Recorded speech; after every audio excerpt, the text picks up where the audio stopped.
Maruti Suzuki chairman R.C. Bhargava believes that if a company wants to succeed, it must keep an ear to the ground and know what the consumer wants. 88-year-old Bhargava, who, at the helm of Maruti Suzuki, helped make cars affordable for millions of middle-class Indians, has now appealed to the government to incentivize alternative technology for small cars.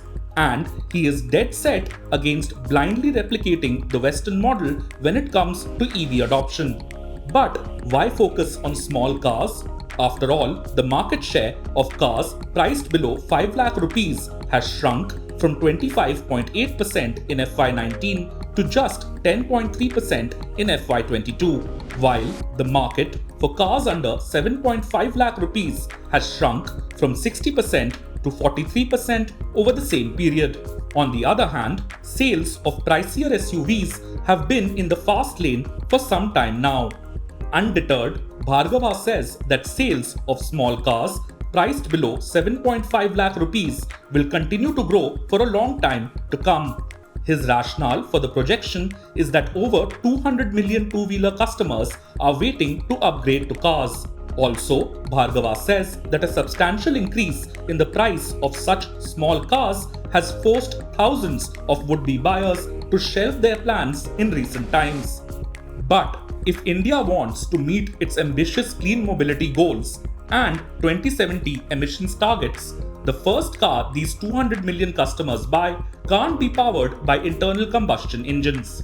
Bhargava has the answer. There are two markets in India.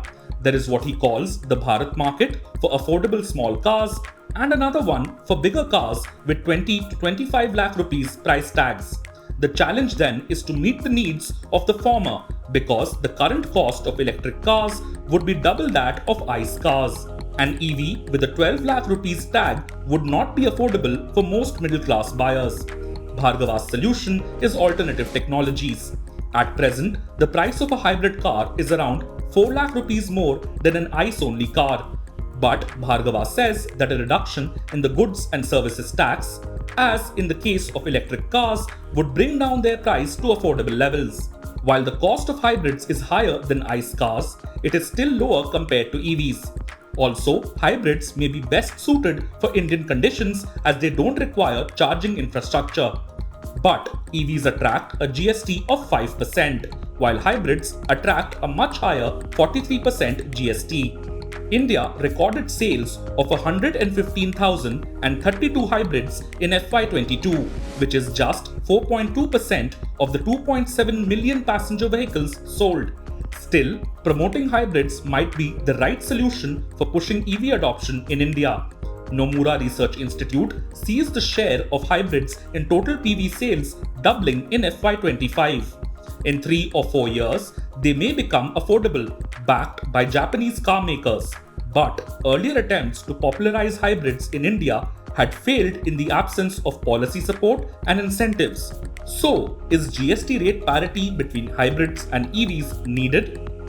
The EV market, the infrastructure is yet to develop, and Indian consumers being price sensitive, they would prefer hybrid vehicles, or they would try to jump towards hybrid vehicles. Till there is a proper EV infrastructure in place. So, I personally believe there should be a rate cut with respect to GSTs for hybrids, and that will incentivize consumers towards a move towards hybrid vehicles. And then later on, when the EV infrastructure is quite developed, then we could target EV vehicles. Low-cost hybrids are the solution, but they are the temporary solution. They are not the permanent solution, because as per the CO2 emission norms, everyone needs to move towards the EVs. But at this point, hybrid cost models are the right way to approach towards move towards EVs over a point of time.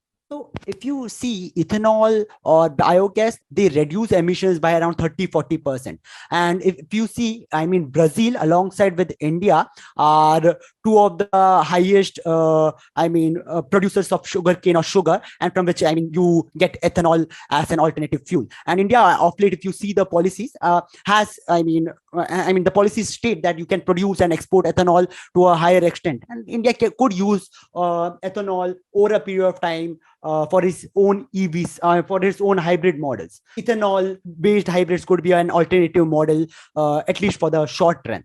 And by short run, I mean, I would say around 3 to 5 years approx. Maruti Suzuki is not the only car maker pitching for hybrids. Honda Cars India also says that lowering taxes on hybrids can speed up EV adoption in India. So, is this more of a strategy for Maruti to catch up with its peers in EV technology? Maruti Suzuki and Toyota have put their weight behind hybrid technology and even received a favorable market response. Unlike in the case of Mahindra & Mahindra and Tata, fully electric cars from Maruti and Toyota will not hit the market before 2025. Hybrids appear to be a good stepping stone in India's transition from ICE cars to EVs, especially till external charging infrastructure catches up. The ball is now in the government's court.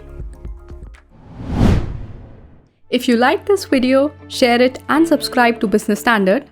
For more news, views and insights, log on to www.business-standard.com. Do also follow us on YouTube, Twitter, Facebook, Instagram, Telegram and LinkedIn.